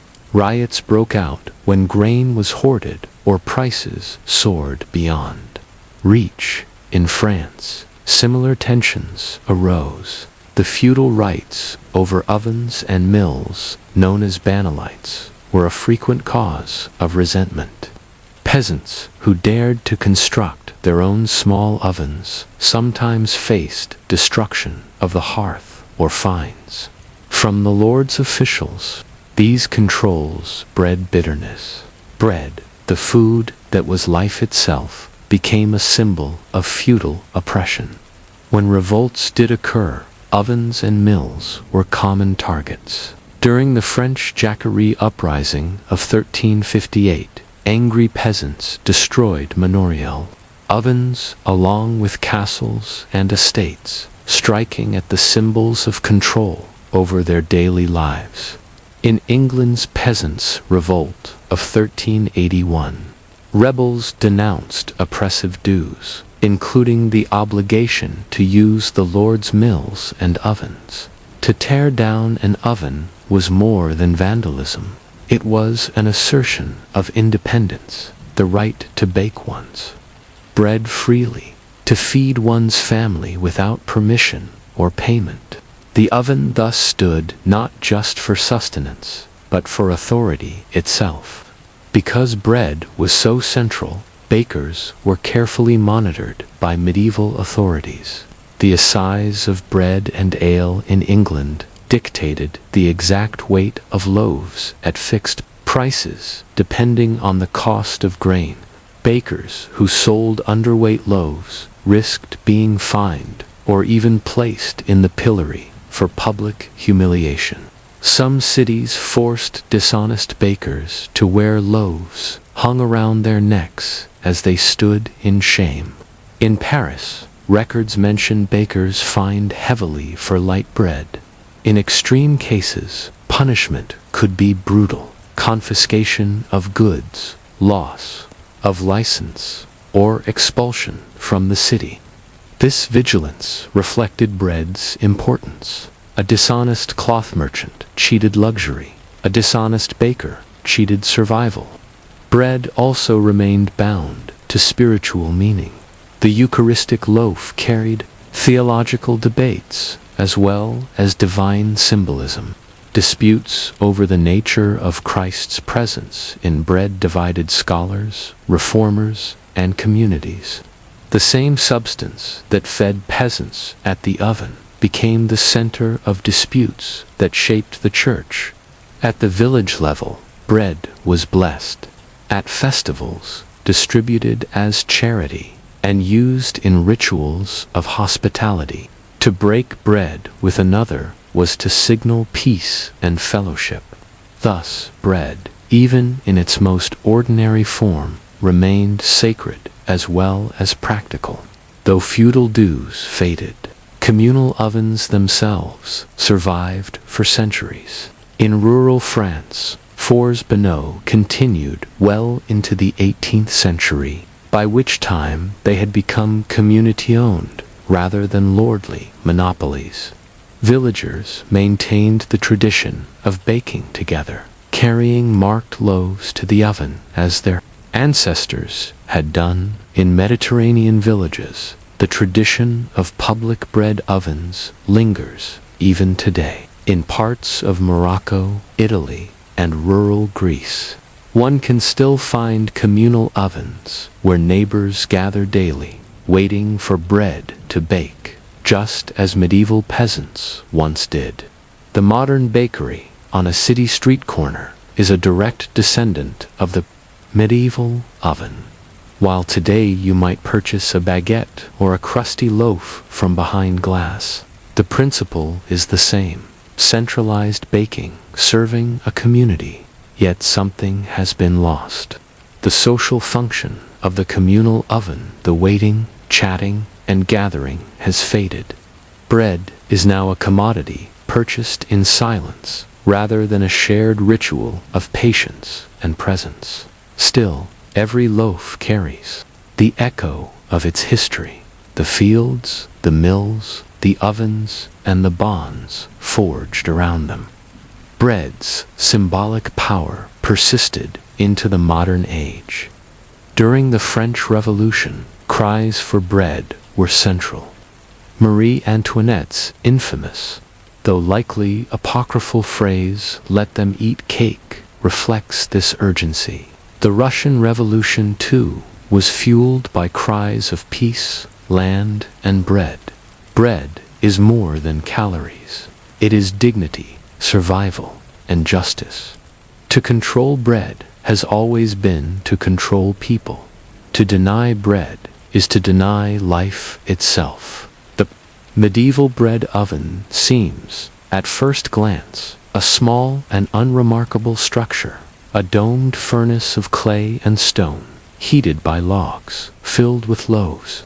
Yet within its heat and smoke lay the story of medieval life, the cycles of field and harvest, the labor of women and millers, the authority of lords, the spark of revolt, the rituals of faith, and the quiet daily act of survival. The oven fed bodies, bound communities, and marked the divisions of wealth and power. It was at once mundane and monumental, boring and yet central. Every time a loaf was pulled from its mouth, golden and fragrant, the oven told the story of human endurance. And so, as you picture the medieval village with its thatched cottages and muddy lanes, pause for a moment at the humble oven glowing at its center. For there, more than in any castle or battlefield, you see the true heartbeat of daily life. But we are left to wonder if the oven was so essential in holding medieval communities together. What other overlooked structures, practical and seemingly dull-shaped history just as deeply, yet remain hidden from our gaze? When you picture the Middle Ages, you might imagine dirt, mud-caked streets, peasants smeared with sweat, nobles cloaked in garments that rarely saw water. And yet, cleanliness, though far from our modern standards, was never absent. People bathed, laundered, and sought ways to soften the odors of daily life. At the heart of this effort was soap, a humble and unglamorous product born from fat, ash, and fire. The story of medieval soap is one of chemistry discovered without theory, of artisans laboring with cauldrons and vats, and of households dependent on foul-smelling workshops to achieve even the faintest sheen of cleanliness. Long before medieval Europe, ancient civilizations had stumbled upon soap-like substances. Babylonian tablets from as early as 2800 BCE describe recipes combining animal fats with ashes. The Romans perfected soap-making to some degree, creating hard blocks used not only for cleaning but also for treating wounds and dyeing textiles. After the fall of Rome, knowledge of soap-making did not vanish. In fact, it spread eastward and southward, flourishing in the Islamic world. By the 7th century, Arab chemists were producing high-quality soaps with olive oil and alkaline substances derived from plant ashes. These soaps, often perfumed and hardened, became luxury goods traded across the Mediterranean. In medieval Europe, however, soap was slower to take hold. Northern climates lacked the abundance of olive oil that made Mediterranean soap both effective and pleasant. Instead, Europeans relied on animal fats and wood ash, producing rougher, smellier, and often harsher soaps. Soap is, at its core, the product of a chemical reaction between fat and an alkali. But for medieval soap makers, it was a matter of experience and intuition, not chemistry. Fats and oils, animal fat was the staple in Northern Europe. Beef tallow, mutton fat, or lard rendered from pigs. These fats were plentiful, but gave soap a heavy, greasy quality. In the Mediterranean, olive oil was prized. Soap made from oil was softer, smoother, and more fragrant. Castile soap from Spain became famous across Europe for its quality. Alkalis from ash, wood ash, particularly from hardwoods like beech or oak, was collected and leached with water to create lye, the caustic liquid needed to break down fat. Stronger alkalis, like soda ash, derived from burning certain coastal plants. Barilla kelp produced a better soap but required access to coastal trade routes. Additives and perfumes, herbs, flowers, and resins could be added to mask odors, rosemary, lavender, thyme, or even rosewater. But for most households, soap was plain, pungent, and utilitarian. Picture a soap maker's workshop in a medieval town. It is not a pleasant place. The smell is overwhelming rancid fats, mingling with sharp alkali fumes. Barrels of ash stand ready, while vats of fat bubble slowly over open fires. The soap maker stirs with long paddles, monitoring texture and consistency without precise instruments, relying instead on sight and touch. The process was laborious. Render fat by boiling it down and straining impurities. Prepare lye by pouring water over ashes, collecting the runoff, and testing its strength by floating an egg or potato if it sank. The lye was too weak. Combine lye and fat in a cauldron, heating and stirring until the mixture thickened into a soft paste. Pour the mass into molds or vats to cool and harden, then cut into rough blocks. The result was soap sometimes effective, sometimes harsh, always precious. By the 12th and 13th centuries, soap making had become a recognized trade. In European towns, soap makers formed guilds in places like Marseille, Naples, and London. These guilds regulated quality, protected secrets, and ensured that soap remained both profitable and respectable. In Marseille, a city that had access to olive oil and soda ash, soap making flourished. The region's Savon de Marseille would become legendary in later centuries. But even in Northern Europe, towns like Bristol and Ghent produced their own coarser varieties, adapted to local materials. Soap was not merely domestic, it was commercial. Blocks of soap were traded across regions, sold in markets, and taxed by authorities who recognized its economic value. Contrary to stereotypes, medieval people did not ignore cleanliness. Bathing was practiced, though less frequently than today. Soap was used primarily for laundry, less often for personal washing, and almost always for special purposes rather than daily routines. Laundry soap was indispensable for cleaning linens, which were central to medieval hygiene. Since outer garments were rarely washed, cleanliness relied on laundering the linen underclothes that touched the skin. Personal use. Wealthier households sometimes used soap for bathing, especially the finer olive oil varieties imported from the Mediterranean. Poorer people, however, might wash with water alone or rely on simpler methods like sand, herbs, or scrubbing cloths. Medical and specialized uses. Soap also appeared in apothecaries, prescribed for skin conditions, wounds, and even as part of concoctions for treating lice. Thus, soap's role was practical, not universal. It was valued, but not yet the everyday necessity it would later become. It is worth noting that the medieval idea of clean did not mean odorless. Even when washed with soap, garments carried the scent of fat, ash, and herbs. To mask this, people turned to perfumes, pomanders, and fragrant herbs worn in clothing. Cleanliness was as much about visible whiteness, fresh linen, unstained fabric, as about smell. Soap was therefore more important for laundry than for skin, because bright linen signaled respectability and status. Like bread, soap carried social meaning. Fine, perfumed soap was a luxury of the wealthy, a mark of refinement. Coarse soap was the lot of the poor. The difference was not only sensory, but symbolic.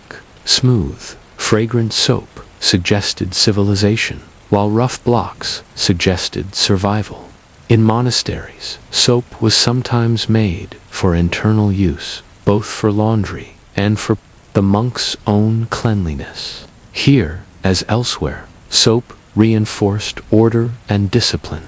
The story of medieval soap begins in ashes and fat, shaped by the labor of soap makers and the hands of those who scrubbed linens in cold water.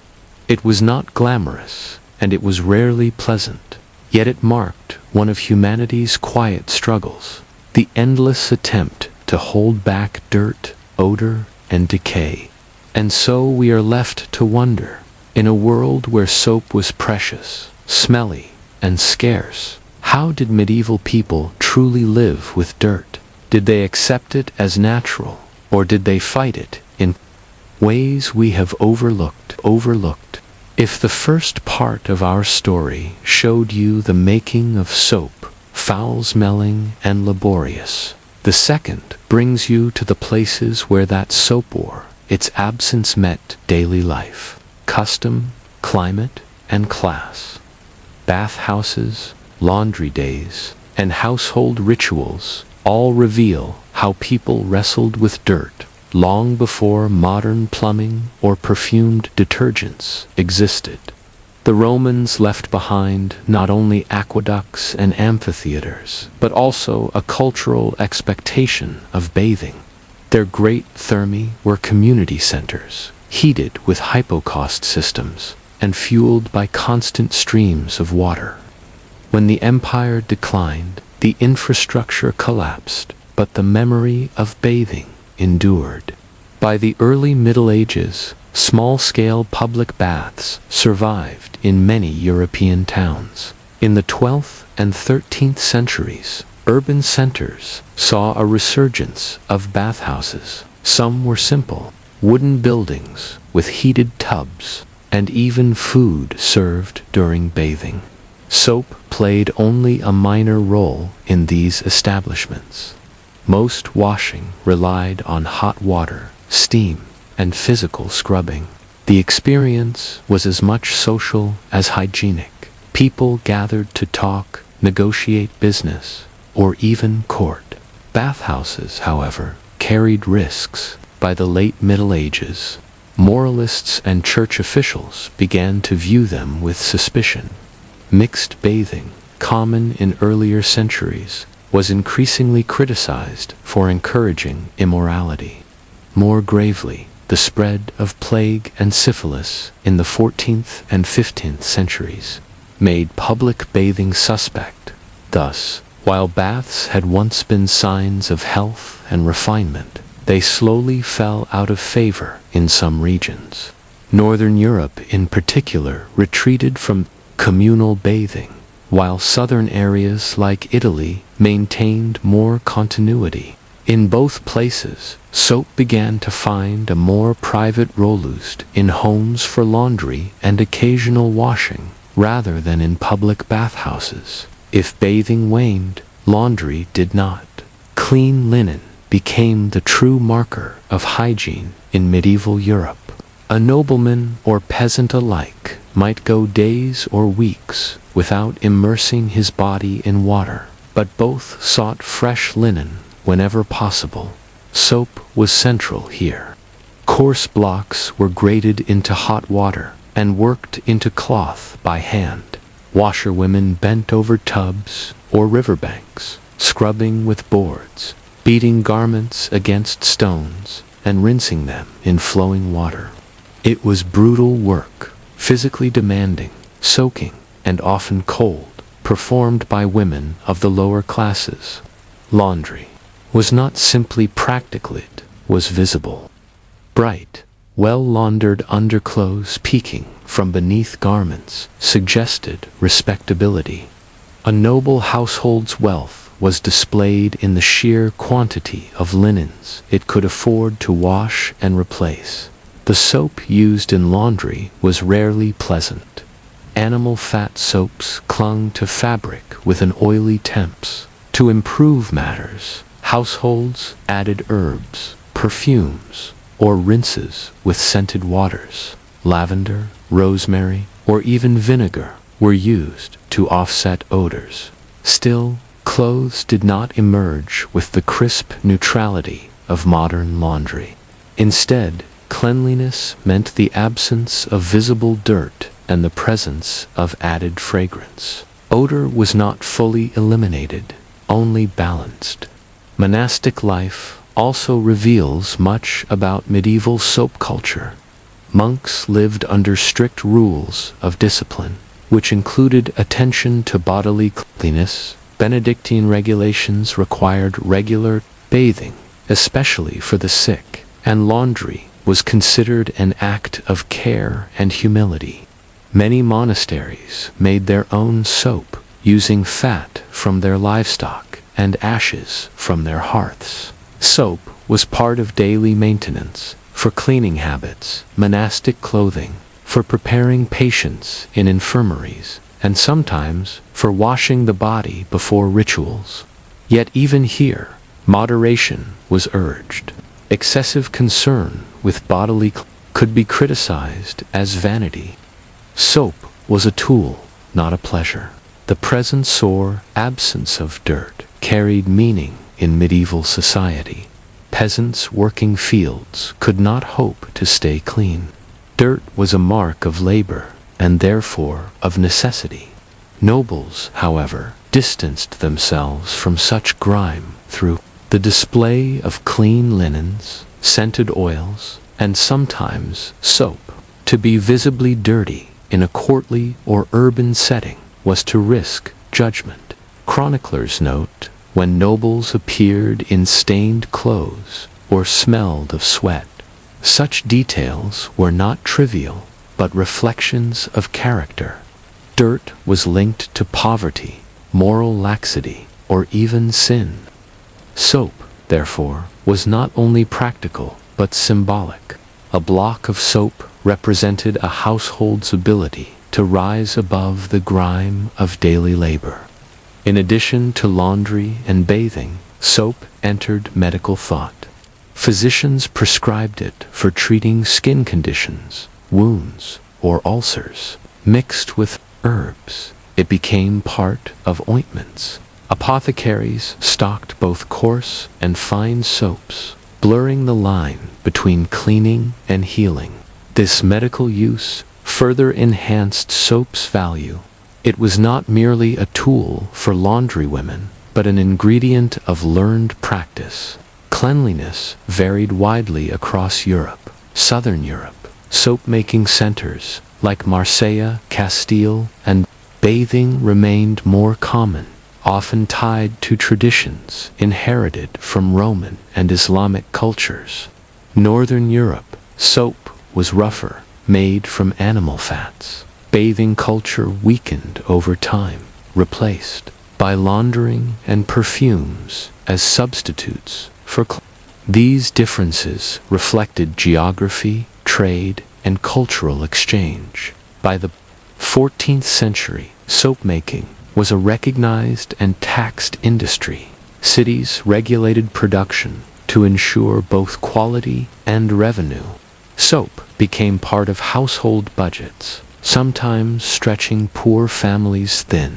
Wealthier households purchased finer imported varieties, adding to the social divide. For soap, the trade was steady but unglamorous. Their workshops were tolerated but often relegated to city margins because of their stench.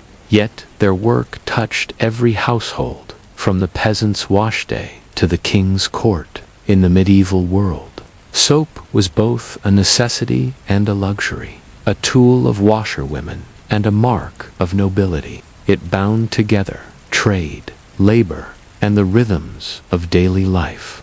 And yet, its presence was never guaranteed. For many, washing remained irregular, laundry a burden, and odors inescapable.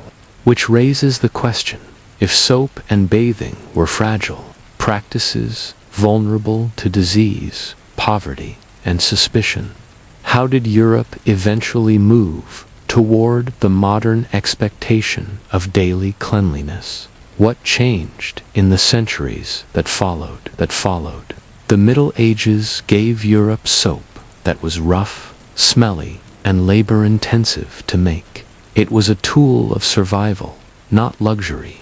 Yet by the late medieval and early modern periods, soap began to shift into something more refined. Trade expanded, techniques improved, and ideas about hygiene slowly changed. This section explores that transition, how humble blocks of fat and ash became the foundation of a new culture of cleanliness. While most medieval soap relied on animal fats, Southern Europe, with its olive groves, developed a superior alternative. Olive oil produced soap that was smoother, less greasy, and milder on skin. Marseille soap. By the 14th century, Marseille in France had established itself as a soap-making hub. Its proximity to olive oil supplies and Mediterranean trade routes made it ideal for large-scale production. Marseille soaps were pale, firm, and less odorous than northern counterparts. Castile soap in Spain.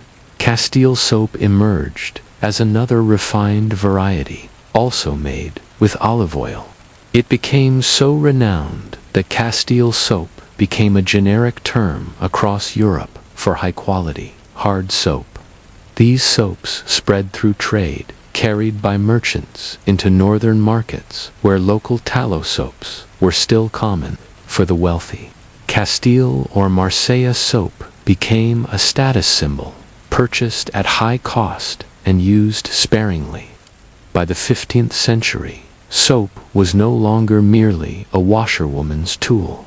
In elite households, it appeared on inventory lists alongside spices, silks, and fine tableware. Guests might be offered soap in private chambers, signaling refinement.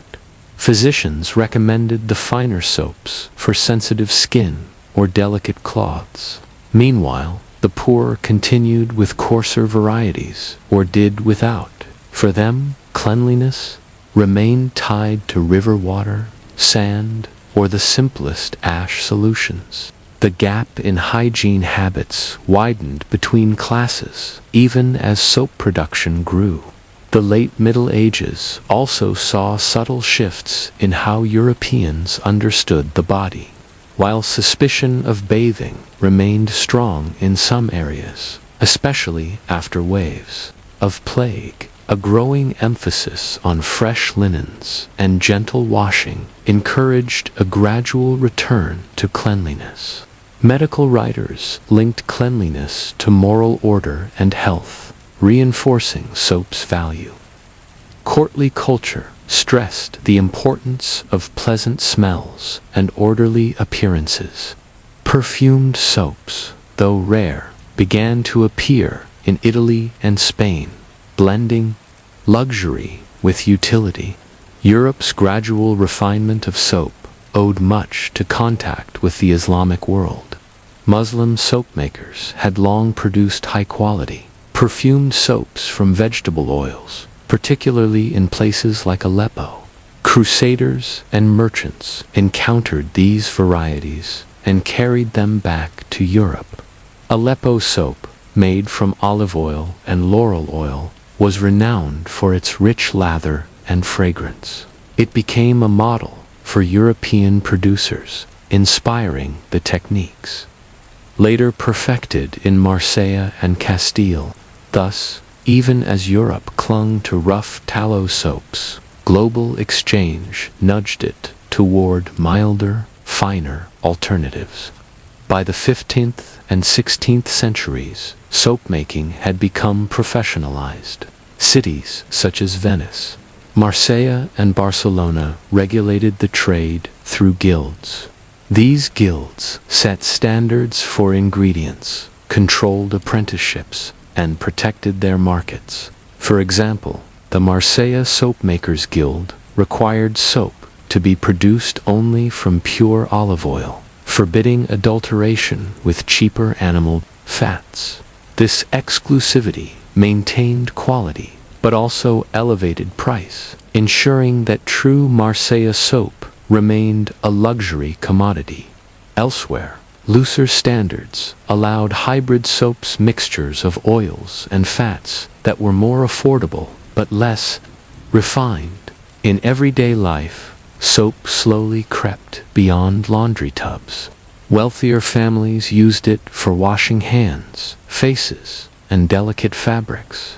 Some even kept small cakes of perfumed soap in linen closets, where they acted as both cleanser and air freshener. Still, for most households, soap remained scarce and rationed. A bar of fine soap might last months, guarded carefully in storerooms. Even among the upper classes, daily bathing with soap was not yet the norm. Instead, it was a supplement to linen changes, perfumes, and the occasional dip in a tub. Perfuming soap was not simply cosmetic, it was symbolic. To transform something made from rendered fats into a fragrant item was to turn necessity into art. Rosewater, sandalwood, musk, and other costly scents appeared in elite soaps. Such luxury soaps were often exchanged as gifts. A perfumed bar might appear in dowries, serve as diplomatic tokens, or be sent from one court to another. Soap, once the stink of workshops, now carried connotations of elegance and sophistication. And yet, for all this refinement, much of medieval and early modern Europe remained stubbornly dirty. Most people still bathed infrequently. Soap was still expensive. Laundry was still back-breaking work. City streets were still filled with waste, and the air still carried smoke and foul odors. Soap was part of the solution, but it could not overcome the limits of infrastructure, poverty, or climate. Cleanliness was more aspiration than reality for most of society. Still, the path was set. By the 16th and 17th centuries, soap making would expand further, particularly in England and the Low Countries. State taxes on soap would underscore its growing importance. The scientific revolution would add chemical insight. By the 18th, 19th centuries, soap would no longer be a luxury, it would be an expectation, central to modern hygiene. The medieval soap maker, bending over a cauldron of lye and fat, could not have imagined such a future. But their coarse blocks laid the foundation. When you picture a medieval household, imagine the block of soap kept in the corner, small, precious, and pungent. That bar connected peasants and nobles, monks, and merchants. It carried the weight of survival and the promise of refinement. And consider this: how might our own tools of cleanliness, liquid soaps, scented detergents, disposable wipes be seen centuries from now as signs of refinement, waste, or necessity? Will they endure as soap has, or will they vanish into forgotten practices?